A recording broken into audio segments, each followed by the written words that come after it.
It is called recovered memory therapy and begins when patients, usually women, seek help from psychotherapists for any number of emotional problems. Gradually, they are led to believe that the cause of their trouble is sexual abuse, abuse so traumatic that all memories of the events have been repressed. To unblock these purported memories, patients enter into long-term therapy with devastating consequences for themselves, their families, and society. I'm Lee Coleman, and I'm a psychiatrist. Also, I'm trained in child psychiatry, so I work with both adults and children. I went to school at the University of Chicago for my medical training, and my psychiatry training was at the University of Colorado Medical Center in Denver.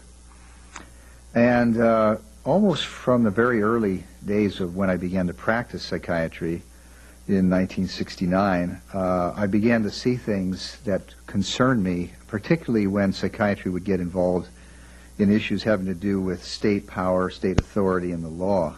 My name is Laura Pasley, and in 1991, I initiated a lawsuit against some therapists for inducing false memories, therapeutic negligence, and fraud. Been working with men and women for the last 2 years who have been in the same situation that I was in. They went into a therapy situation where they went with a problem of some kind and came out believing in recovered memories that they obtained in therapy and in the therapeutic process. The last year I've taken in over 300 calls and dealt with women and parents and families all over this country and several others. My name is Patrick Clancy. I've been an attorney in California since 1974. In 1979, I started handling false accusation cases of child molestation. There was a great increase in the number of cases caused by the new child advocacy movement. About 1985, 1986, there was a new wave of cases. These were cases caused by the recovered memory movement. There were women who were going into therapy and coming out of therapy saying that they had recovered memories of having been abused as a child.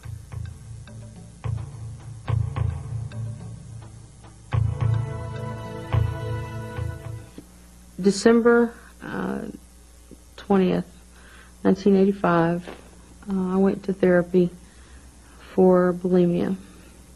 I went in there after reading a book about a therapist who was an eating disorder specialist. I had a real severe problem with bulimia and had been that way since I was 10.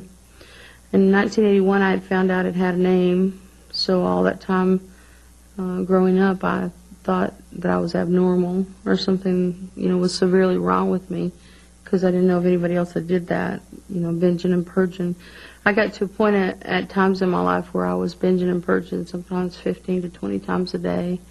I would go at night from restaurant to restaurant and eat and then throw up.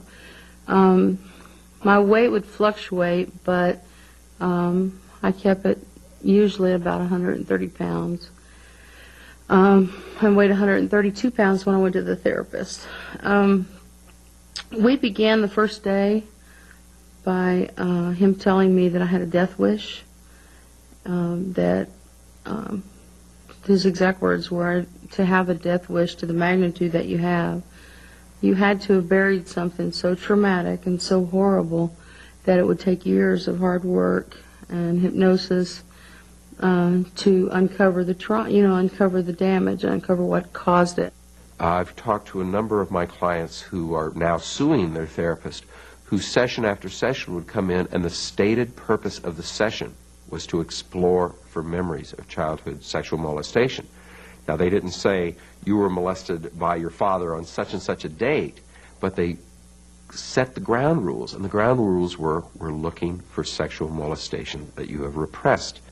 He told me that day 80 to 90% of bulimics or eating disorders had either had some kind of sexual abuse or incest in their background. I told him right off the bat that I had been sexually molested as a child. It was an event that I had suppressed off and on throughout my life, but I basically remembered it happening. I was at a swimming pool, and I was 9 years old, and it was a molestation. But he told me that wasn't deep enough, and it wasn't repressed, so we had to go deeper. Totally discounted it. He was only the second person that I had told in my whole life, and so, I felt kind of negated. And so the first stage was to convince the people that, in fact, they had repressed memories.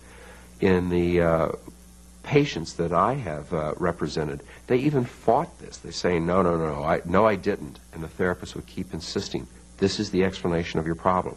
This is the source of the problem. They would not go and treat the presenting problem. They had to go and handle the repressed memories. Then the next thing that they would do is start working on them in terms of recovering the memories. So the next office visit was spent, and the whole hour he kept asking me when I was going to accept the fact that my brother had tried to kill me.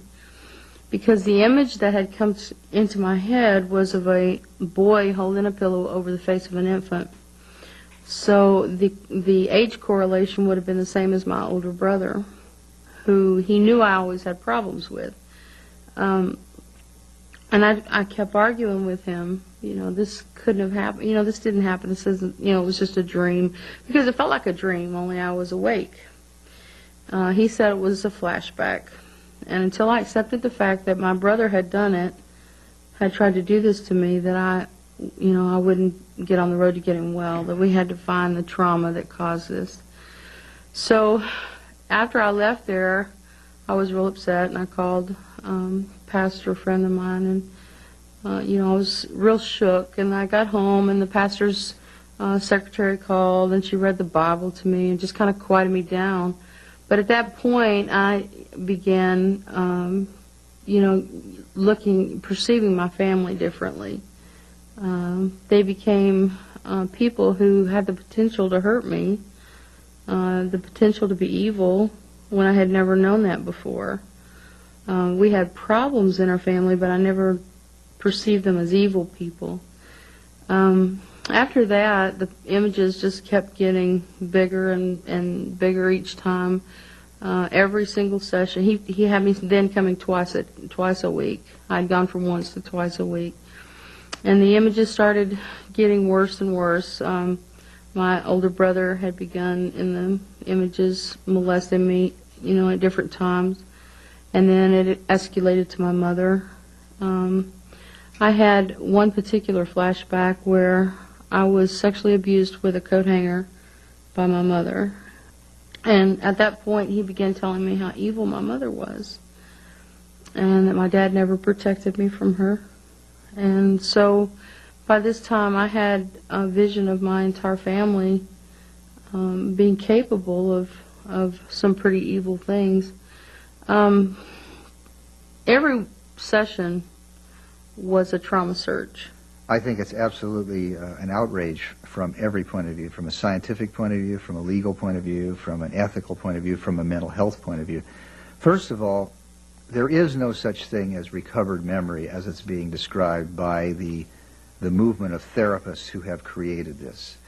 There is no evidence to believe, and much evidence to not believe, the idea that a person could be repeatedly traumatized. We're not talking about an occasional, one event at a very young age. We're talking about claims of rape, violent sexual assault, sometimes even violent killings or maimings, sometimes involving events of truly horrendous nature, such as group ritual mutilations, animal mutilations, and all kinds of things like that.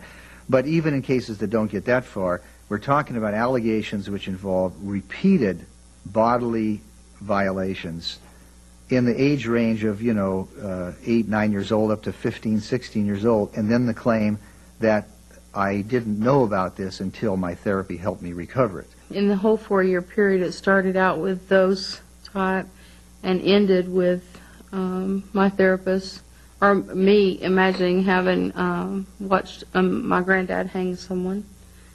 And I had been raped by my granddad, and my brother, and a neighbor, and all of these things were appearing in flashbacks. There were times when I would be like homicidal and suicidal, and I would walk, I'd be pacing in my bedroom back and forth, and I would like have 2 cigarettes lit at the same time, chain smoking, and pacing back and forth. When I would get in when I have a flashback at home, I would call him, and he would walk me out of it, or have me beat on the bed, and he told me that was to exhibit my rage in an appropriate way, rather than take it out on myself. What happens then is that they are supposed to rework the trauma. They are supposed to empower themselves. The idea is you were a victim, you were small and weak, and somebody more powerful than you took advantage of you. What you have to do now is take back your power. The way you do that depends on the therapist's preferences. They may have, if it's a child, they may have a sand tray with little dolls and puppets in which you'll beat on the doll or the puppet of the perpetrator, alleged perpetrator. They may have sticks or padded clubs in which you'll beat on pillows, or make drawings of the alleged perpetrator. You might put some sort of a mannequin in a chair and say to this person what you think of them. If there is a criminal action going on against this person, you may be strongly encouraged about how we're going to put this person in prison for life. We're going to really get him, and so forth and so on. So the idea is now you are in charge, you are in control, and you are going to even the score. So there's a lot of encouragement of anger, of acting out your anger in a variety of ways, whether it's file a lawsuit against this person, let's get them locked up in prison, let's take their children away from them, because if they did this to you, they're probably doing it to somebody else. It's a vicious process. The term that I've come up with when I've seen it is hate sessions, and I've seen it both with children and with adults. Sessions in which more and more hate is considered to be therapeutic. I endured hours of rage reduction, where we took clay balls and he would scream in my ear about my mother being so evil, and that this would last an hour, hour and a half of steady throwing clay balls into the wall. There were bataka bats that we had to beat on the chairs, tear phone books. Everything was to get the rage out. And what comes next is the person say, well, I know this is a lot, but let's continue to work. And in the meantime, I'll see you next week. But in the meantime, I'd like you to start keeping a journal. I'd like you to start keeping track of your dreams. I'd like you to start keeping track of your thoughts. I'd like to give yourself some time every day to just tune into your body and see if you get any images or sensations that might come up in any part of your body. Because sometimes people can have body memories where they actually begin through their body to remember in a way that we didn't know about till a few years ago, abusive experiences. And keep a track of those things, and when you come back, we'll see what you have. I burned my journals a long time ago, but during litigation they slapped a journal on my table, that evidently my therapist had, I didn't know he had. And when I opened it up with a clear head and saw the disgusting things that were written there, I was like, I couldn't believe that I wrote that. And they kept pressuring me, the other lawyers kept pressuring me, saying, is this your handwriting? Is this what you wrote? And part of it was my handwriting, but part of it looked nothing like my handwriting. It was like, scribbling and different handwriting. And I said, I know I wrote it, I remember this. And then I was telling him, this is what I was telling you is trance writing, that he would say things and give me a pen, and then, I would just write. And so a lot of it was rape scenes, in the end with my granddad, and scenes with my mom and my brother.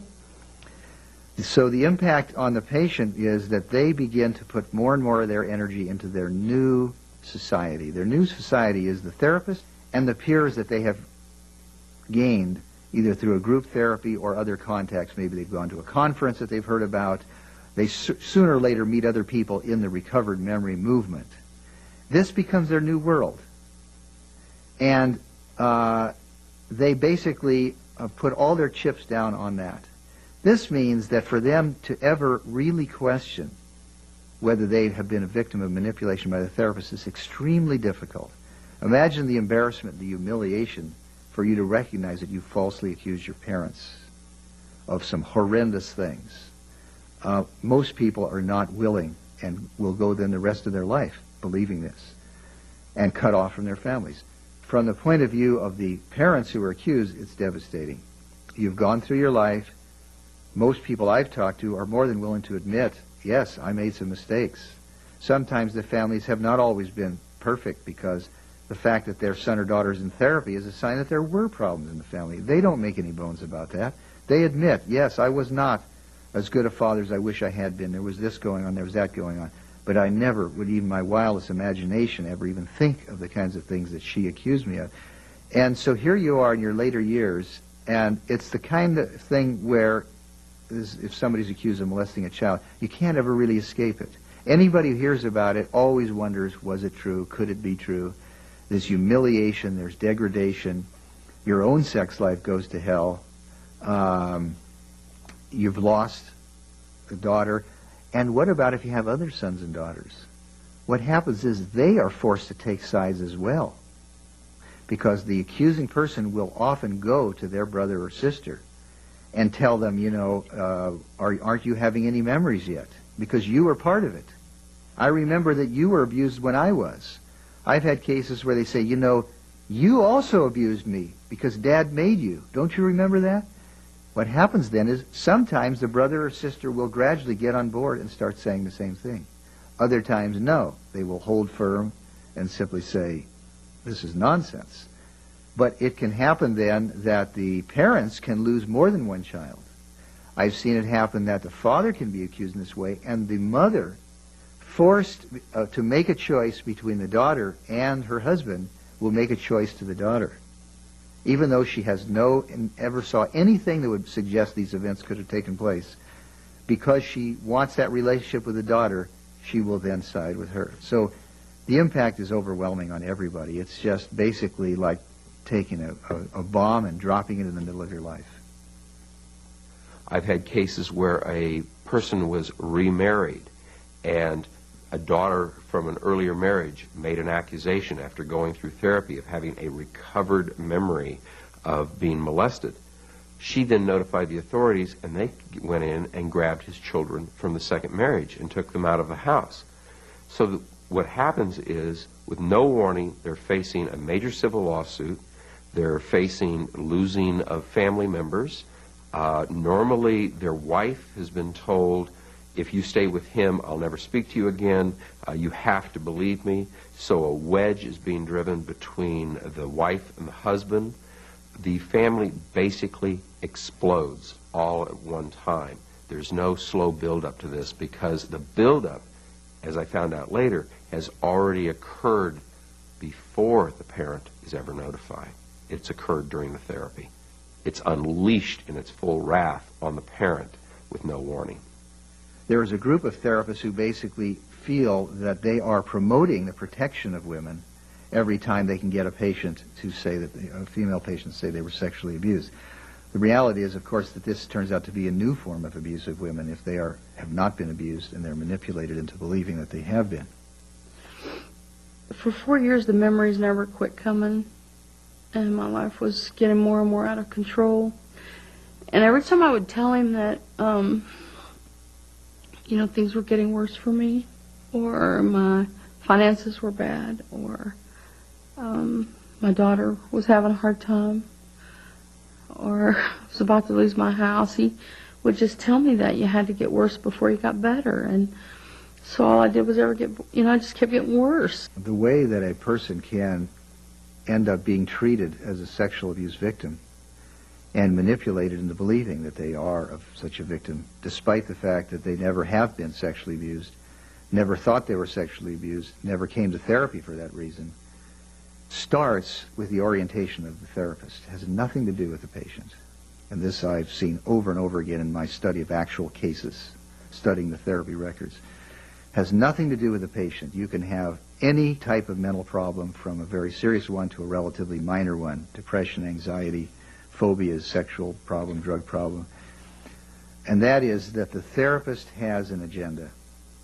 The therapist is all dressed up and ready to go on the subject of sexual abuse. When I'd have a flashback or a memory come up, it was just as if it was happening to me.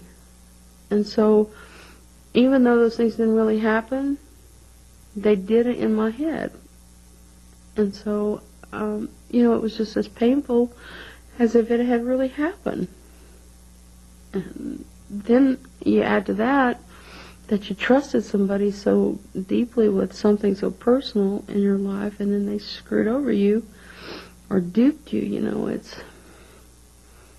It's like you never know who to trust anymore, I had to take the whole 6-year period and then put it on a back burner and start with what I knew to be true when I began with them.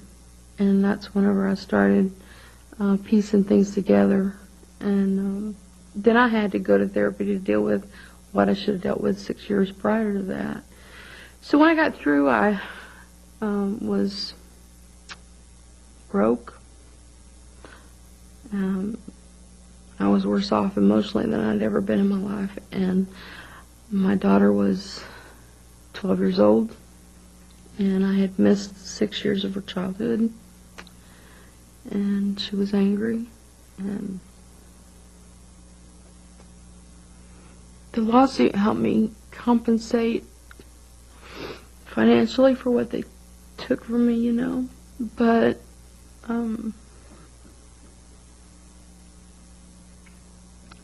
there's nothing that can bring your years back. And that's what this therapy does to these women and men, is take their lives. It takes years off your life. Laura is not alone. In 1992, the False Memory Syndrome Foundation was founded by parents accused by their adult children of sexual abuse. Today, the foundation has over 14,000 members, and its board of directors includes some of the most prestigious researchers and leaders in the field of mental health. Recently, medical and professional organizations worldwide have issued warnings about the reliability of sexual abuse claims based on this new form of therapy. Let's take a look at why these organizations are concerned and what has created this epidemic of false accusations. There definitely is an epidemic of these accusations of sexual abuse coming from adults who claim that they have suddenly unblocked or recovered previously repressed memories, in which usually they're accusing a father, but it can be another male figure with the female being the accuser. That's the most common pattern, not the only one. And it's something that I've seen in my own work as a psychiatrist for the last 7 or 8 years, where initially people assumed that this was a legitimate thing, but in fact people who have been seriously abused in the kind of major ongoing ways that are being claimed don't forget such things. They may choose not to talk about it. They may feel that it's something that they cannot tell other people about. No one doubts that. But the evidence is overwhelming from both laboratory work as well as clinical work that people don't forget those kind of major traumas. If anything, they may have a problem with it being intruding upon them too much. What is going on instead is that these are people who've been caught up in a network of manipulation and suggestion, most often through therapy with mental health professionals, although it can even happen outside of therapy through the many TV programs and books and articles and word of mouth, which is now spreading, which is giving people the idea that you may have been sexually abused even though you have no memory of it. But in addition to this epidemic of false allegations from adults, this is really only a second development of something that I've seen even going back even further, about 10 years, and that is essentially the same process, only the victims of the manipulation are children, 3, 4, 5-year-olds up to, adolescents, who also are getting caught up in a network of manipulation where investigators from child protection and police and therapists who, acting under misguided ideas that the child has been molested, interview children in a way that implant ideas into their minds and give them the idea that if you say you've been abused, then you're telling the truth, but if you deny that you've been abused, you're not telling the truth. Continuing pressure like that, children have been manipulated. So what's happened is we've created these epidemics of false accusations of sexual abuse where children and adults are being manipulated. We have hurt a tremendous number of children and adults, and at the same time thrown a lot of uncertainty in the cases of the people who really have been abused, because we know that does happen. So we've got a situation where bad techniques in mental health have been transmitted to the investigative community, and the techniques are being used on children and adults, and a great deal of harm has come about.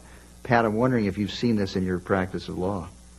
Yeah, starting about 7 or 8 years ago, I started having clients come in who were being accused by their daughters of sexually abusing them 25, 30 years ago. And at first we were able to defend using the statute of limitations against that type of case. The statute of limitations is to prevent old, stale claims where the evidence has been lost from being brought into the court.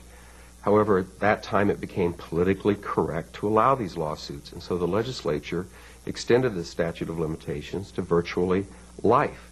So now we have all of these cases clogging our courts of events that have happened 30, 40 years ago. I literally have had a woman who is like 65 years old calling up wanting to know if I would handle a case suing her 90-year-old father for molest that happened when she was 4 years old. That's the type of thing I've seen. If they've happened. Laura, you've had some experiences yourself. Yeah, as a matter of fact, in 1985, sometime around the McMartin issue is when my ordeal began, and I think that's where this satanic ritual abuse started feeding into the memories and the things like that. But I've seen just an overload for the last almost 10 years, being involved in it firsthand until 91. And then ever since then, I've been digging and researching, trying to find out how the source of this all came. And I don't think it's just mental patients. I think it's anybody with a problem. I had been sexually abused at 9 by a stranger at a swimming pool, and when I told this therapist that's in this kind of field, his answer to me was that that wasn't deep enough. I needed to go deeper. It wasn't repressed. So we spent the whole time I was in therapy chasing traumas. Since I got out, the last couple of years after speaking out on this issue, I've talked to hundreds of men and women who have come out, and their lives are just destroyed. They went into therapy, semi-normal people, functional people, and then come out as drug addicts, alcoholics, and people who believe their families are Satanists. So, they've had their lives destroyed. I believe it was Roland Summit who came out in the child abuse movement saying it's axiomatic that there's no such thing as a false accusation of child molestation.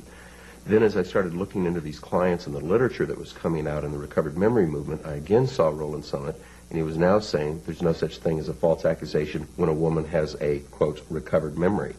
Did you find the same type of thing? Well, this has been one of the most disappointing things for me in the last 10 years of working in this area, is gradually as the evidence has piled up and has become overwhelming that children are being manipulated into making false allegations, so that we have some cases where the allegations are true and some where they're false, and where the evidence is mounting that adults are being manipulated into creating a mental image, which they then are manipulated into believing is a memory of sexual abuse, so-called blocked memories, that despite the evidence is mounting from both laboratory studies and studies of cases, the people who have invented these unwise methods, biased methods, are unwilling to accept the data which shows that they've made a mistake. It's almost like a cult therapy. You've got to conform to their belief system, and you're indoctrinated with their belief system.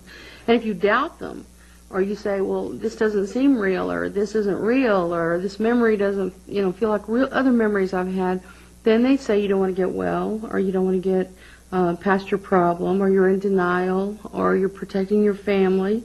So it's, this constant indoctrination of their belief system into yours. Some people ask, well, how could somebody who doesn't appear like they've ever gone off the deep end, gone crazy, or become psychotic, how could they really come to believe that?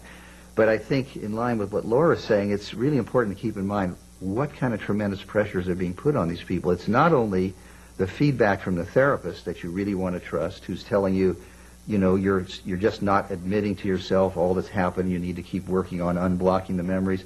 But a lot of these people are put in group therapies, and their peers in the group apply tremendous pressure, like everyone else is getting memories, when are you going to get the memories? There's a lot of pressure to cut off your family. So what can happen is this individual basically has now joined a new community and a new family. They've been encouraged to cut off their old family. For them to then face up to what has happened to them, as Laura has had the courage to do, and some others, but most, I think, have not, is a very, very difficult thing to do. And we need to keep reminding ourselves that all of us are vulnerable to suggestion. I've noticed the real power of the therapists. I've seen cases where there are recovered memories of abuse by their father, recovered memories of satanic ritual abuse, even in a few cases, recovered memories of abuse that happened in prior lives, recovered memories in a few cases of being abducted by space aliens. And what I have found is that people who believe, the therapists who believe in space alien abductions, all their patients seem to have repressed memories of space alien abductions. And the therapists that believe in satanic rituals, all their patients seem to have repressed memories of satanic rituals.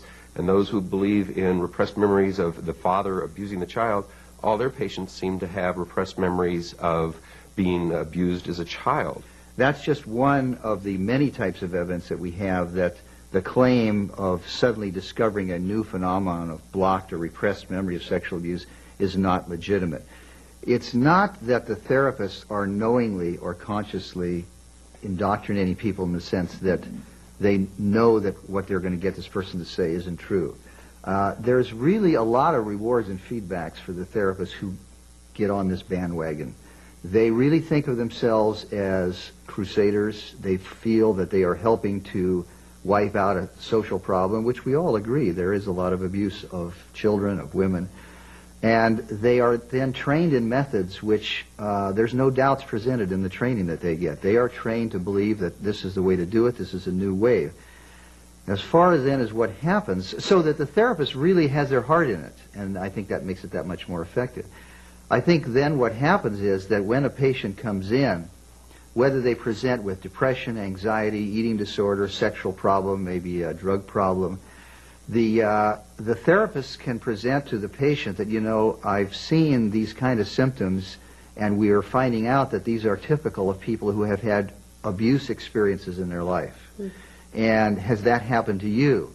If the patient does not have recollections of those kind of experiences, then next the therapist, in all good conscience, because they believe it, can say, well, you know, sometimes you may have had these things happen, but it doesn't mean that you're aware of it now, because you may have blocked it out. You may have pushed it so far back, and the real key to helping yourself is to work with me enough that we get to the bottom, we get to those things that you may not remember but have actually happened. Next, what happens is that if you do comply with this, and you see the positive reaction that you get from the therapist, and if you're put in a group setting, the other people in the group, you get a lot of rewards for this. The message next is, well, what else? What else happened to you? And I've studied many cases where people get to the point where their instincts, I think, begin to tell them that enough is enough, and then the therapists start giving them feedback. I don't think you've gotten to the bottom of things. Why are you going into denial? Why are you resisting? And the pressure is on for the patient to continue. And that is how the allegations build and build and build. I left that therapy group Xanax addict and had to wean myself off of it, and in fact, you know, had overdosed on numerous occasions with it, and ended up in emergency rooms. So it kept escalating. Spent two visits in the psychiatric ward. You know, we talked about how seductive this whole movement is for therapists, all the feedback they get. Imagine the goodies that the patients get, because basically the message is whatever problems you have, whatever mistakes you've made in your life are the responsibility of somebody who has abused you. And the more we can recover abuse, the more we can put the blame for your problems and your mistakes on those people, and they will be the focus of all your anger. And it really is a kind of a big cop-out. Of course, our past experiences are important in why we are what we are. But there comes a time when you've also got to shift your focus to say, hey, whatever is ultimately back there, I am responsible for my behavior. I'm going to have to pay. I'm going to have to be held responsible. Other people are going to hold me responsible. But this therapy takes you just the other way. We end up training people to blame everybody else for their problems, and it's so terribly destructive to patients. It really violates the first tenet of doctors and therapists, which is first do no harm. These kind of techniques are positively damaging people rather than helping them. Well, also, we talk about the damage to the patient. There was also an incredible amount of damage done to my daughter using the same techniques. I would be at my home having what he termed flashbacks, and I would always call him. I called him all the time, and he would have me take a broom and beat on the bed, over and over and over. And anytime I voiced the opinion that this might be scary for my 6-year-old daughter, he said, no, this will teach her to be, to exhibit her anger in a healthy, appropriate way. And she endured hours of, screaming in pillows and throwing things, because he said it was healthy.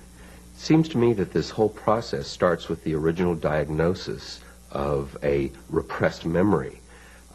In the popular literature that I've looked at, including The Courage to Heal, which is the Bible of the recovered memory movement, and E. Sue Bloom, they have a laundry list of symptoms that are supposed to tell you whether or not you have repressed memories of abuse.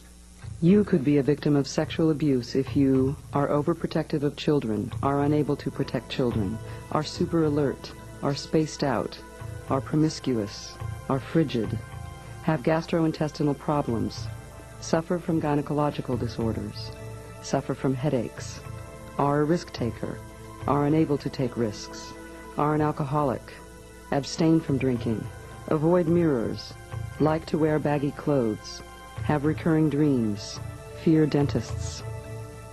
So the fact is, this is pure manipulation on the part of the therapist. There aren't any symptoms which will tell you what is the cause. But I've also seen more invasive methods used in some cases: hypnosis, age regression, guided imagery, and the use of sodium amytal interviews.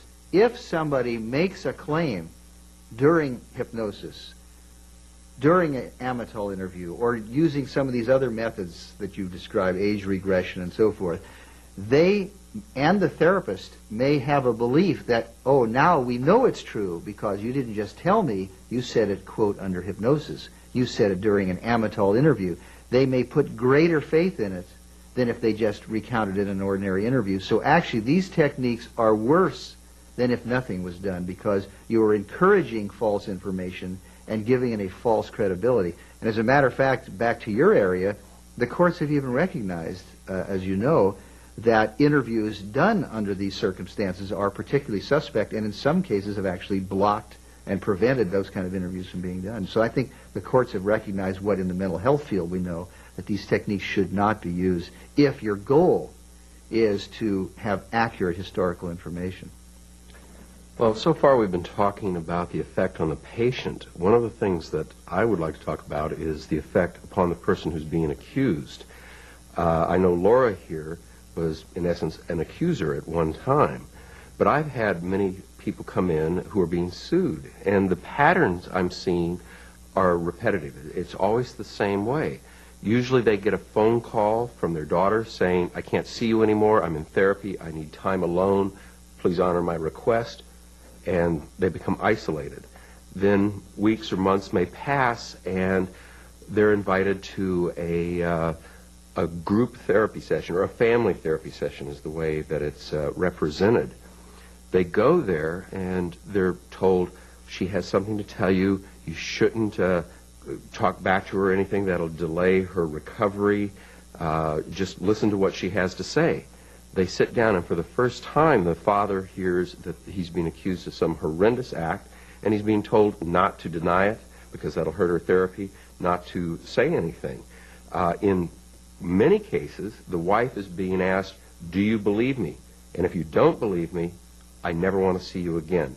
So out of the clear blue, the entire family is being shattered.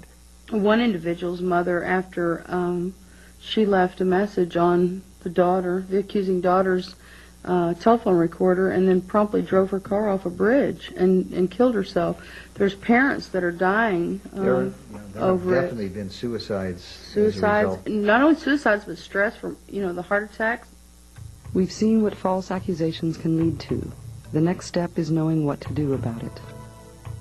So the first thing I think parents need to be helped to understand is this is not a problem of mental disorder causing these statements to be made. It's the influence of the therapists which is the cause.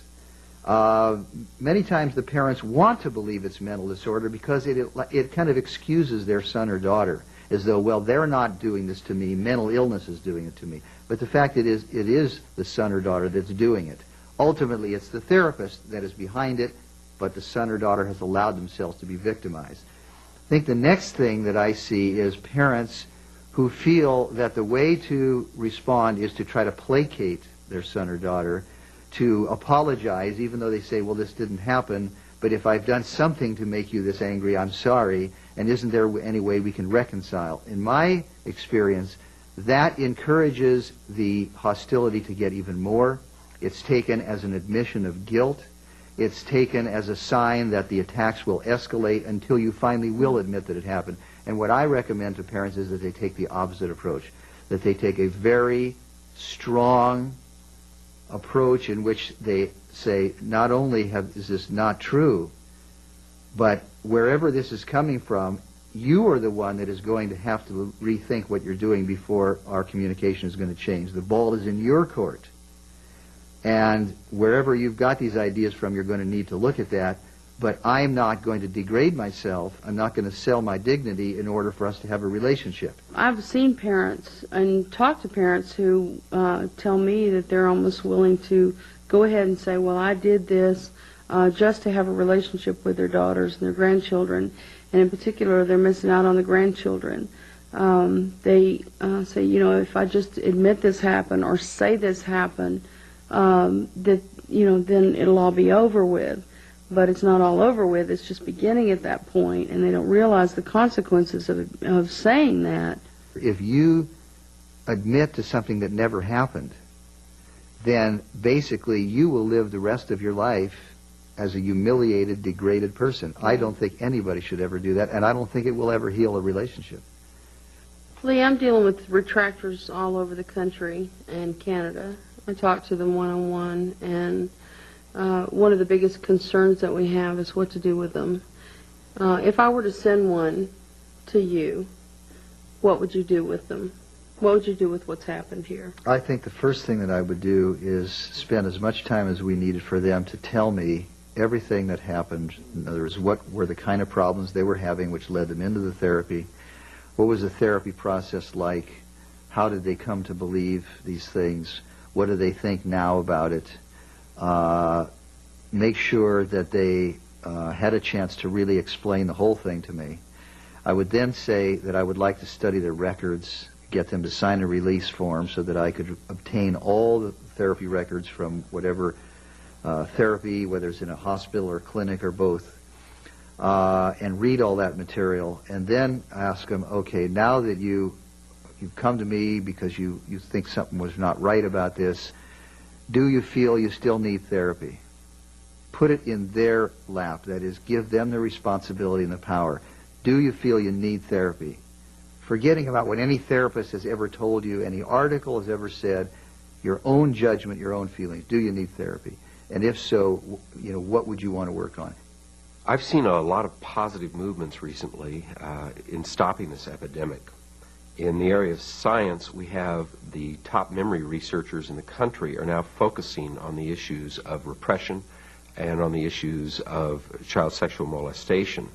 And they're very prolific in their publications. Before, it was politically incorrect to ever say that any accusation of molest was false. But now the media has been educated through these studies, through the FMS Foundation, through specific cases, and now they're giving a more balanced approach. That translates into a change in the jury panels. When we're having cases, the jury panels now are highly skeptical of the issues of recovered memory. I've seen that change within the last 2 years. The one place I do not see change is in the politicians. In parallel to your saying that the politicians have not yet recognized the problem, the other thing that hasn't happened is that the people who are making the problem happen, the police officer who investigates an allegation, the social worker from child protection who investigates, the therapist who does recovered memory therapy or who does therapy with a child under the assumption they've been molested, these people are not budging. They are digging their heels in. What has to happen is we have to retrain those people. We have to take them back to the drawing board and get them to realize they've been misled and begin to handle their cases in a very different way.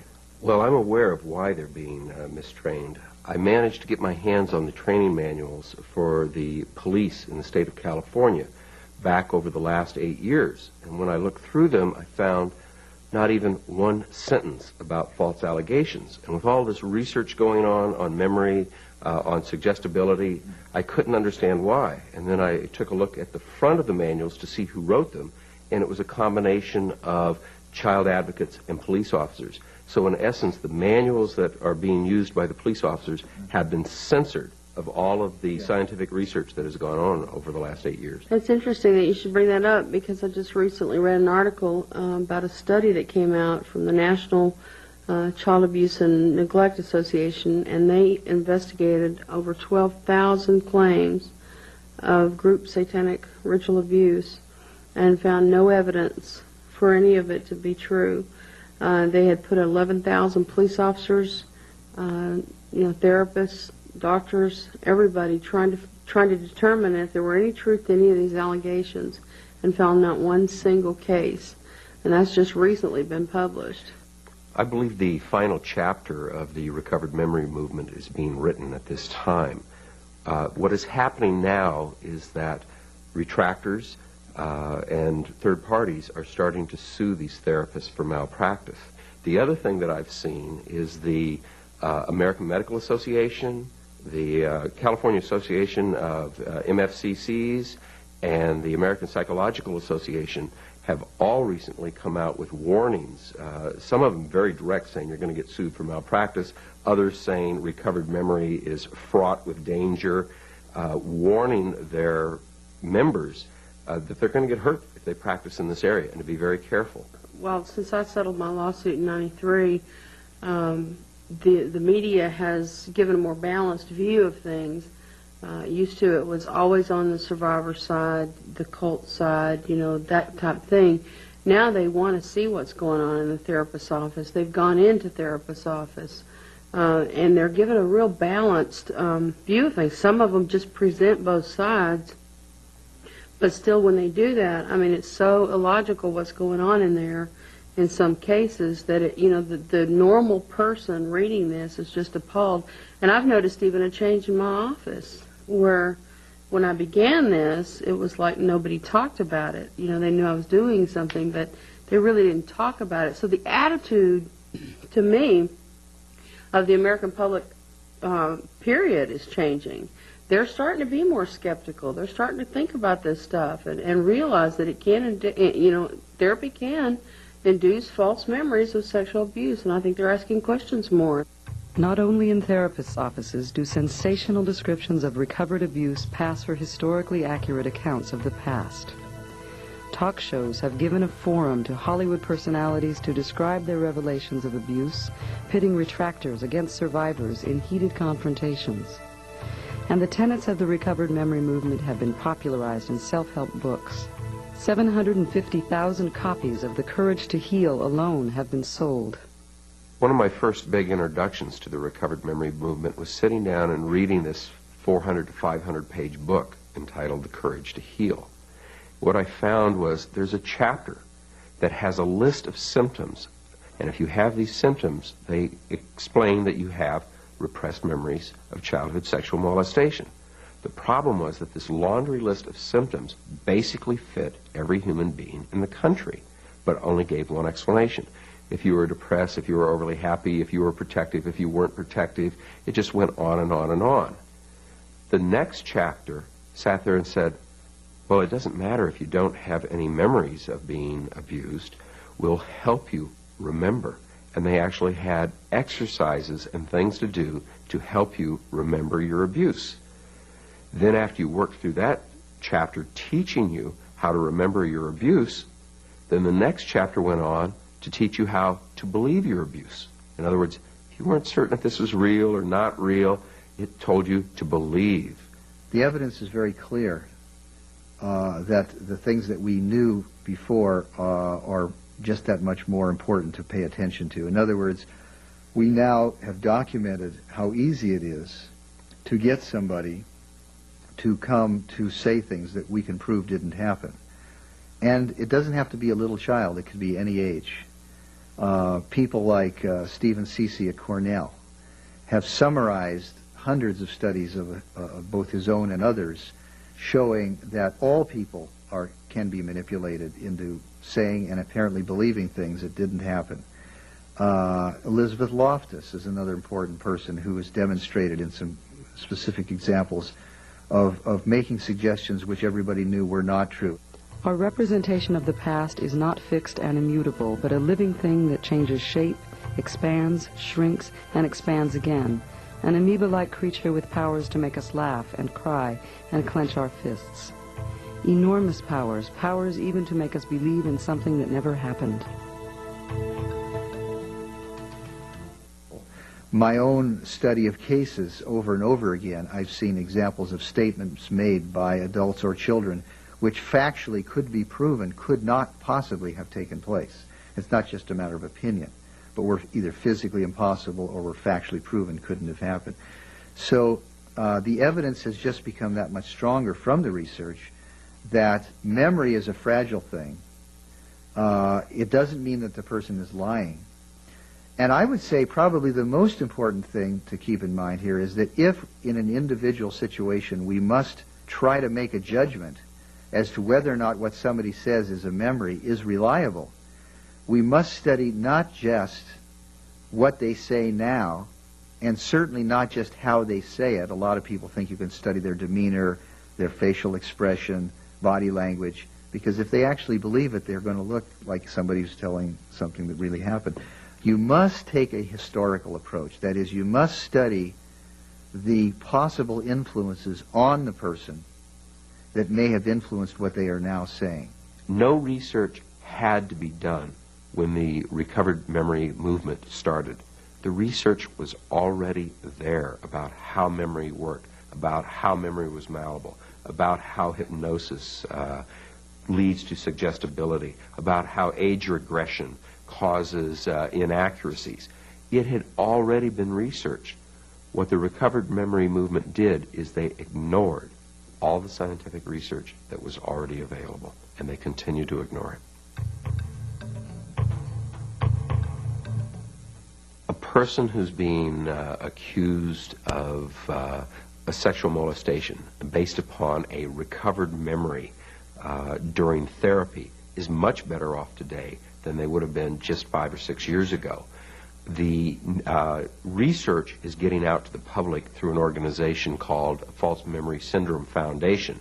The False Memory Syndrome Foundation has been able to generate a tremendous increase in awareness on this problem in a very short period of time, simply by people who were accused banding together saying, this is nonsense, it didn't happen, where is all this coming from, generating information, gathering together people to meet, to talk about it, producing literature. And I think it's very revealing that it was a lay grassroots organization which has done that, not a mental health society.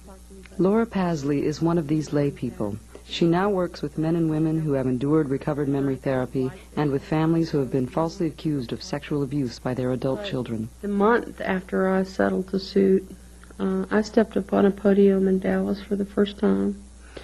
I had never spoken before anybody in my life, and I talked to a crowd of parents then, and from that came other things, and then I started taking calls for the Foundation from Retractors or women questioning their therapy, just so they'd have somebody that had been through it. And my first caller was a 19-year-old girl whose mother wouldn't have anything to do with her, even though she had retracted and made accusations that family wouldn't have anything to do with her. So I told her, I said, we'll get them back, And that was the first lesson I learned. You don't make promises you can't keep, because there's some families that are so destroyed they don't get each other back. They're gone and they're lost. And so I struggled with that one. And then I got my second one, and by Christmas took 4 months to get her to call her mom, but she went home. And so I had these girls that I was dealing with, I was just sharing my story with, and, supporting a little bit, and they were going home. If the daughter, and it's usually a daughter, although I've had some that were sons and I've had some that were nephews, suing their uncles based upon a theory of recovered memory, I would recommend that they talk to the child, the adult now, send them all of the information, send them the studies, send them the research. I've been amazed that some of the people, when they have actually been able to read what was going on, had enough rationale to come out of it. I think people want to understand. I think that, the girls, especially in the therapy that are questioning, want somebody that can tell them what happened, because you feel so dumb when you come out. I mean, how could you let yourself get sucked into something like this if you weren't stupid? And Beth Loftus told me, she said, Laura, this only happens to the brightest, sharpest women. And I told her, I said, Beth, I think I'll use that line. I'm going to hang on to it. And I did. And I just kept telling myself that, that I wasn't dumb, I was just vulnerable, and I was needy. And I got into some hands of some people that took advantage of that. There is absolutely no question that children get abused, especially females. There's no question that women have been abused since the beginning because men have taken advantage of their greater physical power, their greater political power, their greater economic power.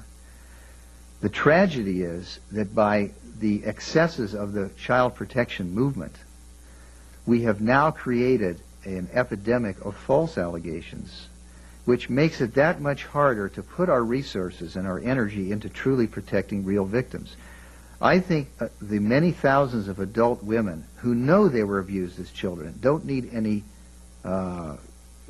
phony therapy techniques to convince them that they were abused, are being abused by this process, because now when an adult raises a question or an allegation they were being abused, others really don't know and legitimately shouldn't know whether they should accept it as true or not. We have got to quit with the slogans, believe the child, or believe the woman. We have got to adopt the position that we must look for the truth. Told me that wasn't deep enough and it wasn't repressed, so we had to go deeper. Totally discounted it. He was only the second person that I told in my whole life, and so, I felt kind of negated. And so the first stage was to convince the people that in fact they had repressed memories. In the patients that I have represented, they even fought this. They say, no, I didn't. And the therapist would keep insisting, this is the explanation of your problem. This is the source of the problem. They would not go and treat the presenting problem. They had to go and handle the repressed memories. Then the next thing that they would do is start working on them in terms of recovering the memories. So the next office visit was spent, and the whole hour he kept asking me when I was going to accept the fact that my brother had tried to kill me. because the image that had come into my head was of a boy holding a pillow over the face of an infant. So the age correlation would have been the same as my older brother, who he knew I always had problems with. And I kept arguing with him, this couldn't have happened, this didn't happen, this isn't, it was just a dream, because it felt like a dream, only I was awake. He said it was a flashback. And until I accepted the fact that my brother had done it, had tried to do this to me, that I wouldn't get on the road to getting well, that we had to find the trauma that caused this. So after I left there, I was real upset, and I called pastor friend of mine, and I was real shook. And I got home, and the pastor's secretary called, and she read the Bible to me and just kind of quieted me down. But at that point, I began, perceiving my family differently. They became people who had the potential to hurt me, the potential to be evil, when I had never known that before. We had problems in our family, but I never perceived them as evil people. After that, the images just kept getting bigger and bigger each time. Every single session, he had me then coming twice a week. I'd gone from once to twice a week. And the images started getting worse and worse. My older brother had begun in the images molesting me, at different times. And then it escalated to my mother. I had one particular flashback where I was sexually abused with a coat hanger by my mother. And at that point, he began telling me how evil my mother was, and that my dad never protected me from her. And so by this time, I had a vision of my entire family being capable of some pretty evil things. Every session was a trauma search. I think it's absolutely an outrage from every point of view, from a scientific point of view, from a legal point of view, from an ethical point of view, from a mental health point of view. First of all, there is no such thing as recovered memory as it's being described by the movement of therapists who have created this. There is no evidence to believe, and much evidence to not believe, the idea that a person could be repeatedly traumatized. We're not talking about an occasional, one event at a very young age. We're talking about claims of rape, violence,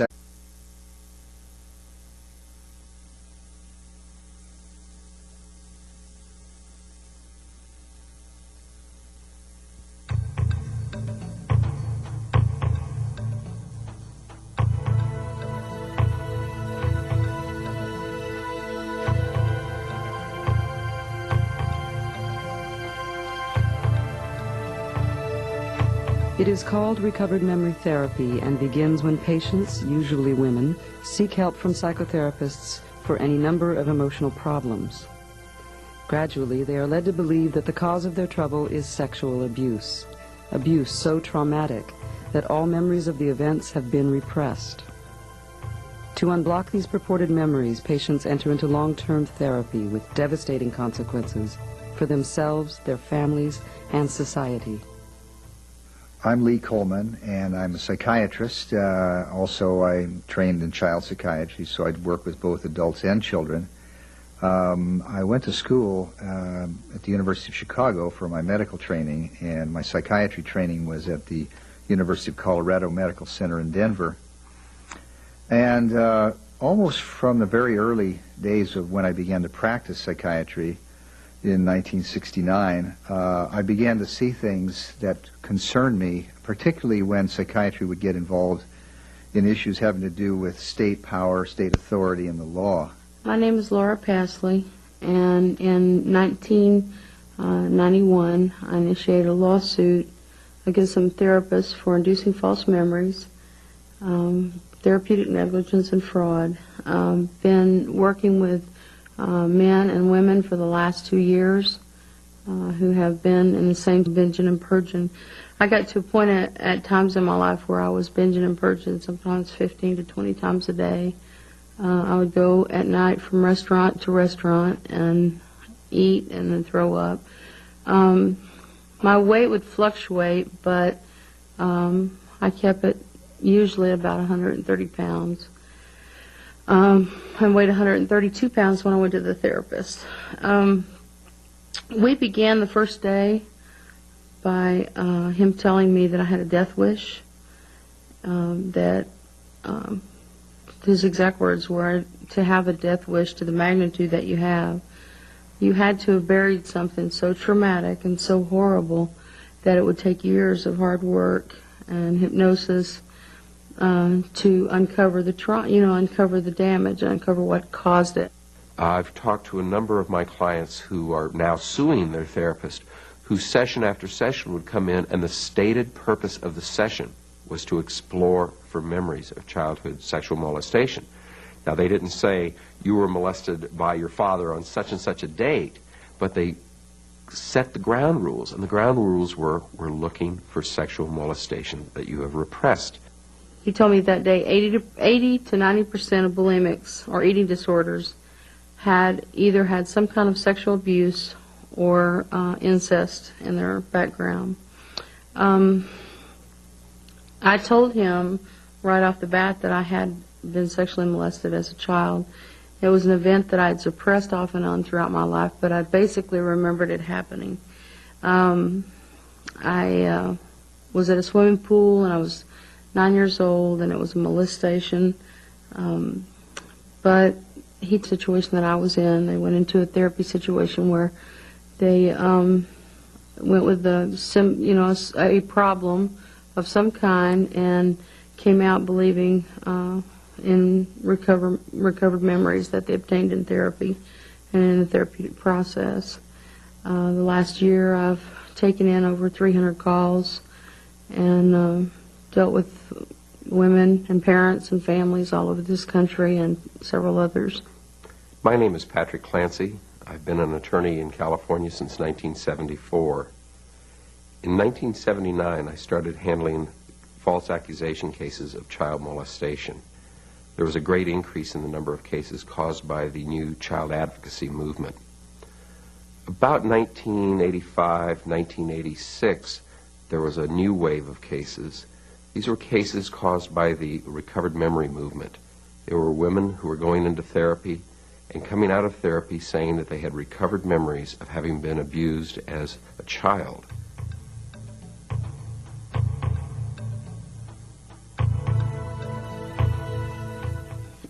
December 20th, 1985, I went to therapy for bulimia. I went in there after reading a book about a therapist who was an eating disorder specialist. I had a real severe problem with bulimia and had been that way since I was 10. In 1981, I had found out it had a name, so all that time growing up, I thought that I was abnormal or something, was severely wrong with me, because I didn't know of anybody else that did that,